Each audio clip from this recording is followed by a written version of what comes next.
পটুয়াখালীর নদ-নদীগুলোতে প্রকট আকার ধারণ করে নাব্য সংকট। ভাটার সময় নদীর বিভিন্ন স্থানের গভীরতা ১.৫ মিটারের নিচে গিয়ে পৌঁছায়। এতে ঢাকা-পটুয়াখালী নৌপথে চলাচলকারী ও অভ্যন্তরীণ লঞ্চগুলো প্রতিনিয়তই আটকে যাচ্ছে ডুবোচরে। নদীবন্দরের প্রবেশমুখের লাউকাঠি, লোহালিয়া, কারখানা ও কবায়ের ডুবোচরে প্রায়ই আটকা পড়ে লঞ্চ। এতে গন্তব্যে পৌঁছাতে নৌযানগুলোকে অপেক্ষা করতে হয় পরবর্তী জোয়ারের জন্য। যাত্রীদের পড়তে হয় ভোগান্তিতে। নাব্য সংকট সমাধানে দ্রুত নদী খননের দাবি জানিয়েছেন সংশ্লিষ্টরা। কেবিন করছে, লঞ্চ যাইতে পারে না, লঞ্চ ঢুকতে পারতে আসে না, বাইরে যেতে পারতে আসে না, তাহলে আরও ২ ঘন্টা ৩ ঘন্টা জায়গায় বইতে থাকা লাগে।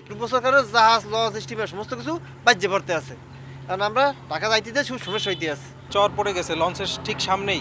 এই লঞ্চটা যে মুভ করবে, সেই মুভ করার মতো পানি এখানে সংকট। ডেরেজার লাগাই দিয়েছে, কাইটিয়া করে না, লাগাই নিয়ে 12 মাস, কিন্তু কাইটিয়া শেষ করতে পারে না। প্রতিদিন এমন কোনো ট্রিপ নাই যে আমাদের 3 ঘন্টা ওইখানে লেট করতে হয়।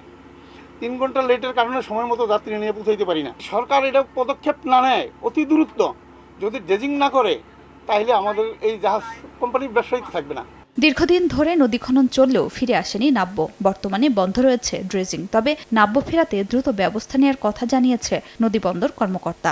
ড্রেজিং কার্যক্রম চলমান আছে এবং আমরা আশা করছি খুব শীঘ্রই 1 থেকে 1.৫ মাসের ভিতরে ড্রেজিং কার্যক্রম সম্পন্ন হলে আমাদের এই দুর্ভোগটা থাকবে না, যাত্রীদের কোনো ধরনের সমস্যার সৃষ্টি হবে না। পটুয়াখালীতে অভ্যন্তরীণ 17টি রুটে প্রতিদিন 30টি ছোট এবং ঢাকা-পটুয়াখালী রুটে চলাচল করে 12টি বড় লঞ্চ।